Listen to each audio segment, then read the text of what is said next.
My name is Monique Taylor. I'm the very proud MPP for Hamilton Mountain. Today, I'm joined in Hamilton with Jagmeet Singh, the leader of Canada's NDP, Scott Duvall, MP for Hamilton Mountain, Malcolm Allen, NDP candidate for Hamilton Mountain, Nick Milanovic, NDP candidate for Hamilton East, Stony Creek, Marty Warren, director of USW District 6, USW Local 1005 President Ron Wells. And today we are here to talk about jobs. The pandemic has led to the loss of many jobs in Hamilton and right across Canada.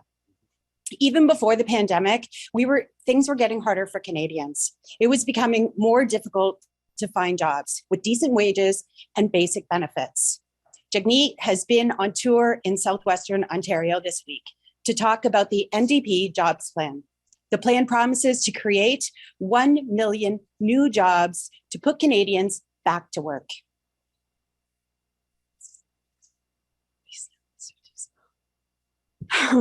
Going back to normal after the pandemic is not an option.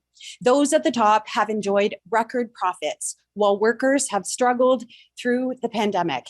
This is not the way that things need to be.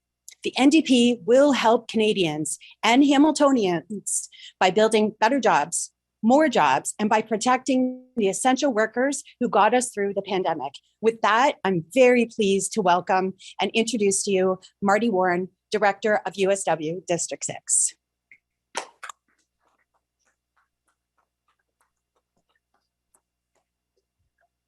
Thank you, Monique, and thank you, Ron and Jim, for welcoming us into 1005's home.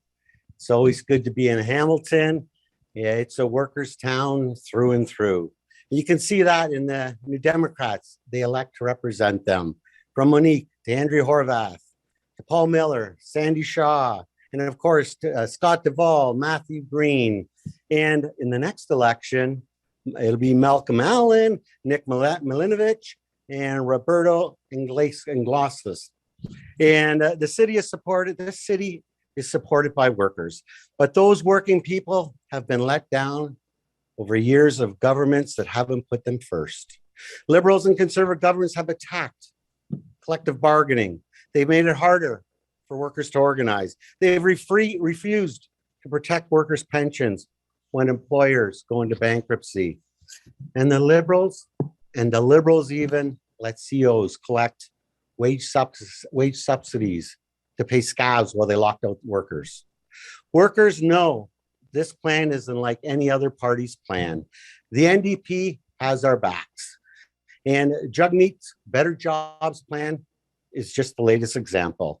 It shows Jagmeet understands that everyone deserves a shot at a better job. From trade deals to manufacturing to infrastructure projects, the Liberals and Conservatives have put helping their corporate friends over helping working people. But Jagmeet understands that good jobs not only support families, they help build strong communities. He puts taking care of each other first, and that, in fact, we are stronger together. That is at the heart of his plan. And it is especially important in a place like Hamilton. Jagmeet understands that we have to make sure that what we need in Canada is built in Canada by Canadian materials. From steel to cement to aluminum to wood products, Canadians produce materials we need today, tomorrow, and we can do it with the lowest carbon emissions in the world. Jagmeet understands that supporting the environment and protecting jobs is not an either-or game. We can do both. And we've got to say, when I read the plan, my first reaction was a political leader that says and puts it in writing the word union, and I make it part of the plan. Very refreshing and positive, because we know better jobs are union jobs. With that, I want to introduce our leader, a friend of mine, Jagmeet Singh.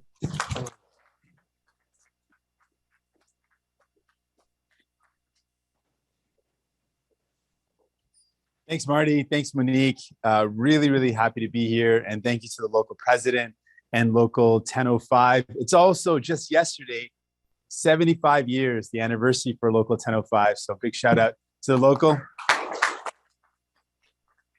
for being here for so long, almost a century, fighting for workers, supporting workers. It's incredible. I can't think of a better place to make this announcement to talk about jobs than at a place that's been at the forefront of fighting for workers in Hamilton.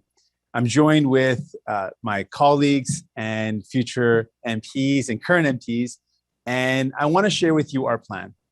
Our New Democratic plan for more jobs is distinct from other parties because we start off very clearly by saying, first and foremost, the first step of any jobs plan for New Democrats is making sure we actually protect workers. It's better quality work. We can't just celebrate essential workers if we're not actually making sure essential workers have the supports they need. So the first step of our plan is to make sure those workers have the help they need, that there is universal pharmacare and dental care included in our healthcare system, so those workers don't have to worry about getting benefits and don't have to worry about their health. We want to make sure that we lead by example at the federal level with legislated paid sick leave for workers, so no one has to make the impossible choice of going into work sick, risking infecting their colleagues, or staying at home and not knowing if they're actually going to get paid enough to make their bills at the end of the month. We want to make sure that paid sick leave is a hallmark. This pandemic has shown that no worker should ever have to worry about this impossible choice and should be able to stay at home when they're sick. We want to bring in those protections for workers with a solid minimum wage that means that workers are treated with dignity and respect. And we know that the only way we can move forward with any jobs plan is a jobs plan that focuses on giving workers the help they need. Secondly, we need to build infrastructure. We need to build public transit. We need to build in Canada to create local jobs. And when we're building, the third part of our plan is to make sure we're using Canadian products. We're using Canadian steel, like Canadian steel made right here in Hamilton. We're using Canadian aluminum, Canadian cement, Canadian wood. We need to use Canadian products when we are investing in public infrastructure. Our public dollars should go towards creating jobs in Canada. And we are unapologetic about wanting that to be the way forward. We also know that this pandemic exposed that a lot of the things that we need to keep each other safe, we don't produce here in Canada. We need to be able to produce protective equipment in Canada. We should be producing vaccines and critical drugs here in Canada. So our plan is to also manufacture in Canada to support the infrastructure and the other investments we're going to make. And finally, we need to take better care of each other. This pandemic has shown that our seniors and our loved ones in long-term care were the brunt of the pandemic. That should never happen again. We need to invest more in long-term care. And when we're investing in long-term care, no one wants to see the money that we invest in long-term care end up in the pockets of CEOs or in dividends paid out to shareholders. So we want to get rid of profit out of long-term care, invest in not-for-profit and public long-term care, invest in creating good jobs. And we know that personal support workers and long-term care workers, when they have good quality work, when they have good conditions of work, it directly means better care for our loved ones. We also want to invest in childcare. This care economy is a key way for us to recover, to create a better society, and to take care of workers and to create more jobs. That's our plan. That's our New Democrat plan. I'm proud to announce it here at Local 1005. I think it's an incredible synergy to be able to announce that here today. Donc aujourd'hui, je veux annoncer notre plan pour créer 1 million plus d'emplois. On a 4 éléments dans notre plan. Premièrement, on exige dans notre plan l'importance d'avoir meilleures conditions de travail pour les travailleurs et travailleuses. On ne peut pas avoir un plan néo-démocrate sans commençant avec l'importance d'une bonne qualité de travail pour les travailleurs. Donc, on doit s'assurer que tout le monde, tous les travailleurs ont accès à une assurance médicaments universelle et des soins dentaires. Deuxièmement, on doit investir dans le transport en commun, dans l'infrastructure, et on doit les bâtir ici. Ça va créer des emplois. Troisièmement, c'est essentiel que quand on investit dans le transport en commun, quand on investit dans l'infrastructure, on utilise les produits canadiens. Ça veut dire l'acier canadien, l'aluminium canadien, l'acier comme l'acier ici, fabriqué ici à Hamilton. Et finalement, ce qu'on veut faire, c'est aussi prendre soin les uns des autres. Ça veut dire investir dans les soins de longue durée et aussi améliorer les accès aux services de garde et investir dans les services de garde. Ça, c'est notre plan pour créer des emplois pour protéger nos travailleurs et travailleuses. Merci. Thank you so much. And with that, a big thank you once again to Monique, to Marty for the introduction, to the incredible people behind me who are our team. And I'm looking forward to any questions that you might have. Merci infiniment. Je suis prêt pour vos questions. Okay, we'll start with questions from the room.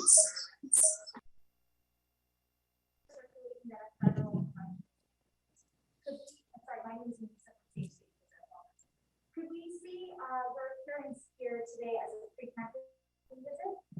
Well, Minisa, you're right. It looks like an election is looming. The snap election, if Justin Trudeau calls one, would be because Justin Trudeau wants power.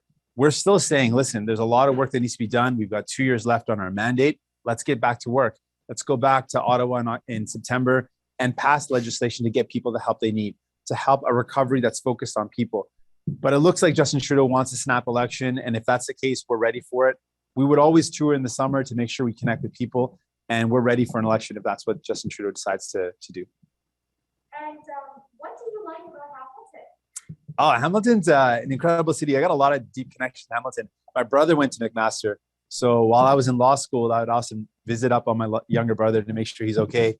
And we'd hang out in Hess Village. We'd hang out at the university, spend lots of time, and I just cruising around a really cool community. And I got to really enjoy and appreciate how amazing Hamilton was. Just recently, I was just telling some folks, we did a little bike ride from Hamilton to Dundas, or from Brampton to Dundas. And so made it into the Hamilton region, which was pretty incredible. Thank you.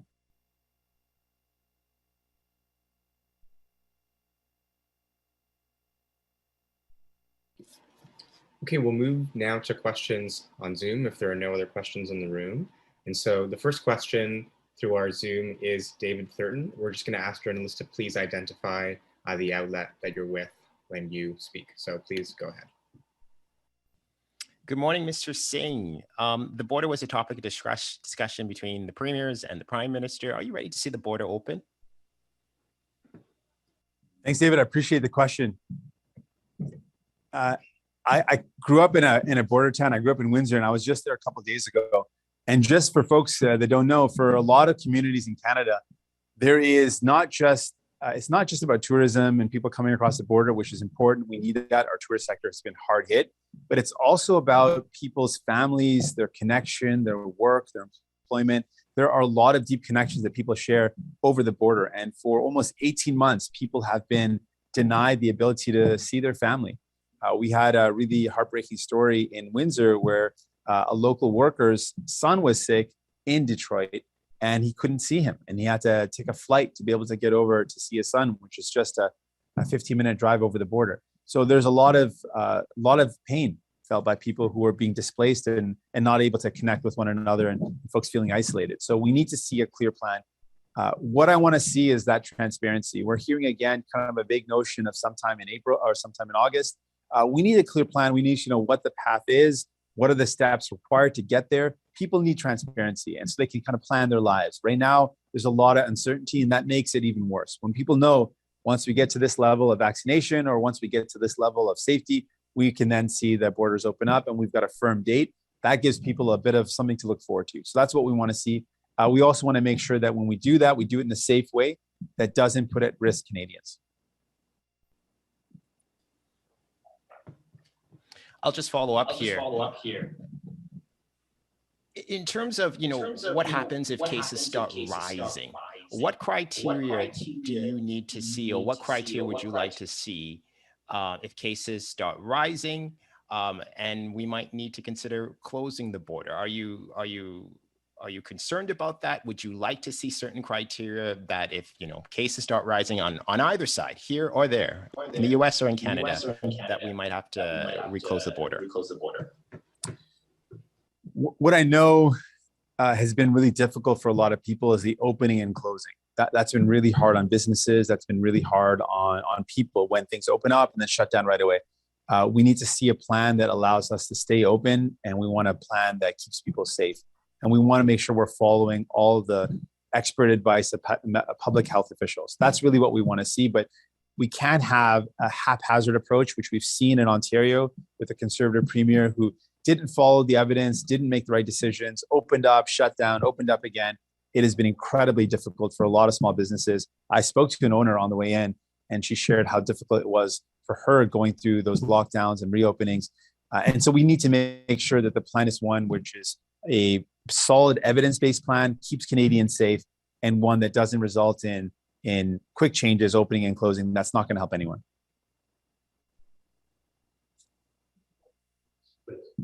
So, first of all, the Liberals, they are investing billions of dollars in this pandemic. What's the NDP plan for jobs? So I really appreciate the question. We've gone through a really tough time, and it's been a difficult time for so many people. Workers have lost their jobs. Small businesses have been forced to shut their doors, and many of them aren't sure if they can open up ever again. So we need to have an aggressive stimulus to create jobs. That stimulus, though, has to be really focused on creating jobs. And what I'm concerned about is when we push for example, the wage subsidy to be increased. We are proud that we forced the Liberals to increase it to 75%. We also said there needed to be a clear stipulation that no company could take public money and lay off workers, or no company could take public money and pay out dividends to their shareholders or increase pay for their executives. We saw other countries put those measures forward. Germany, for example, had very strict measures that any public money that went to a company could not go to a company if they breached any of the conditions that meant that the money wasn't going directly to workers. So that's one of my key focus. We are committed to a jobs recovery plan that puts workers first, that makes sure that workers have good conditions of work, but also one that is directly tied to employment and does not allow for companies to take that public money and misuse it, use it to enrich themselves, their executives, or their shareholders. That's really the big difference between New Democrats. We've called for this from the beginning. Liberals and Conservatives didn't think it was important and didn't support our initiative to bring it forward.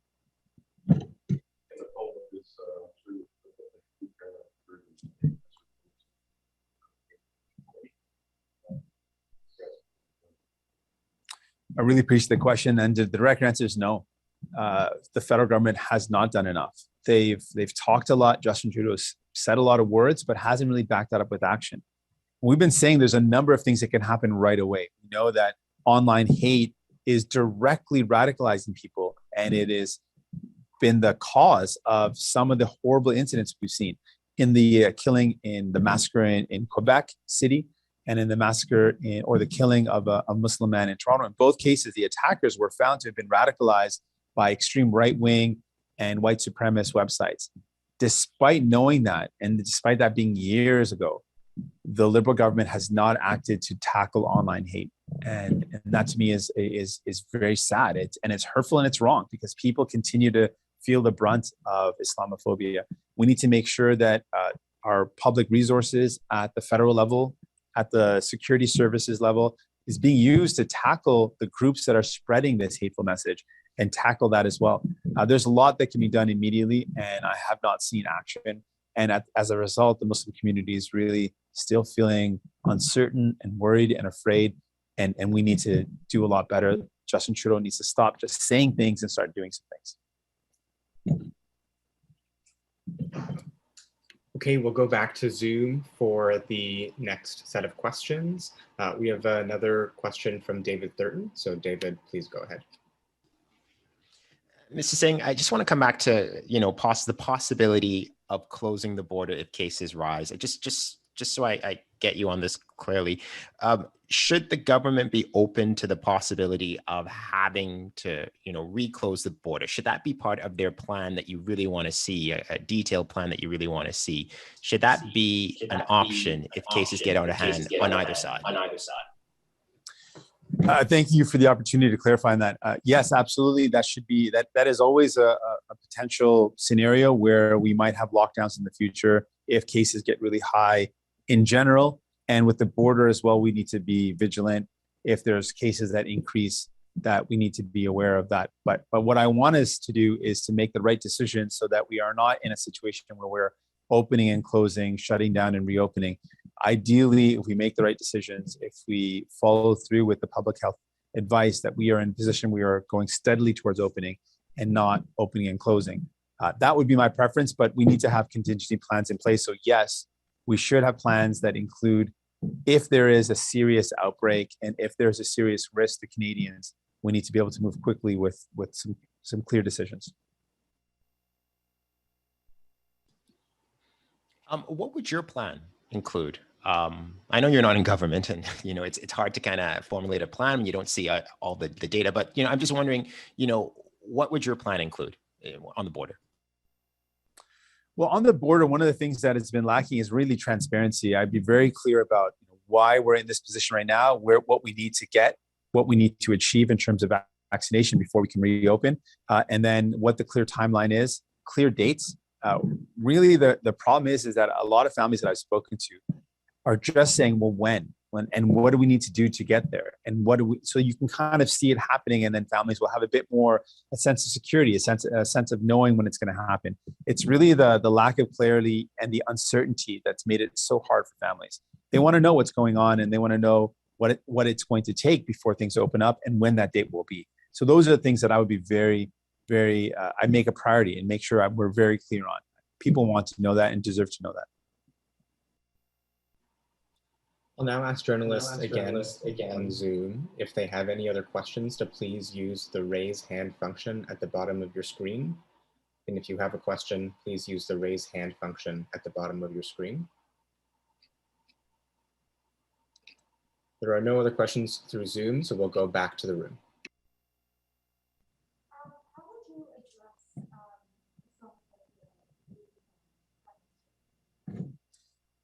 Really appreciate the question. To address Islamophobia, it's going to take a lot of work. But some of the things that we can do immediately, some of the things that the Muslim community is raising, there is some systemic Islamophobia going on. And we see that in the suspicion that the federal security services have towards Muslims. We see disproportionate cases where the CRA investigates Muslim charities. Muslims are investigated by CSIS disproportionately. So we see that happening, but there's not the same, so one, that has to stop. There shouldn't be a disproportionate scrutiny on a community just because of their religion or just because of who they are. That should never happen. That's bad investigation. It should be based on evidence, based on objective criteria, not based on a suspicion that is founded in someone's religion. That's just not good police work. That's not good investigative work. And what that does is it bolsters the notion that there is something wrong or something suspicious about Muslims, which feeds into Islamophobia. So that's one thing. That's a systemic approach that can be taken right away. Online hate is something we know is a serious problem, and we need to tackle online hate. We know that there are hateful messages, misinformation on social media that is spread and that radicalizes and incites violence against communities. That has to stop.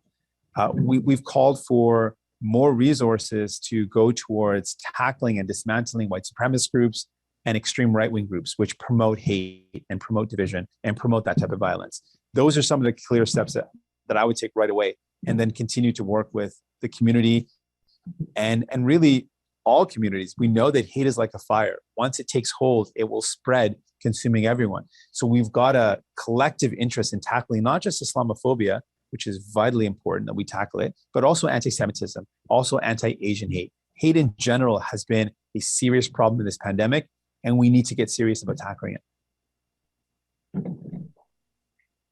Actually, yes, I have Hamilton just went through political statutes, which now happens to address the issue. I appreciate the question. And I think this is an ongoing discussion across Canada about what are the place, or what is the role of historical names on public buildings or statues. And what I've said is, when it comes to public places, public squares or community places where we want to invite people and that we want to invite the public in, we have to be aware of the message a name sends. And it's clear, given the horrific impact of residential institutions on Indigenous people, the genocide that is perpetrated. Anyone affiliated with it, anyone affiliated with being the architect of these institutions, having their name on a public space will not be welcoming, will not send a message of inclusivity. It's just clearly won't do that. But there's a place for our history. Of course, our history can be maintained in museums. We can keep statues and memorials in museums to know our history. And we need to know the great things that have happened and the horrible things that have happened. That's a part of the history of any nation. And it's important for us to know those so that we can move forward, we can build, we can improve, and we can move in a direction of justice in acknowledging the injustice of the past. So I believe really strongly that public spaces should be inclusive. And when they're not, we should be open and willing to change those names and remove those statues and keep those memories in museums and other places. And maybe they're not appropriate for a public institution or a public space because the message they send. Thank you so much. That concludes the press conference. Merci beaucoup. Thank you.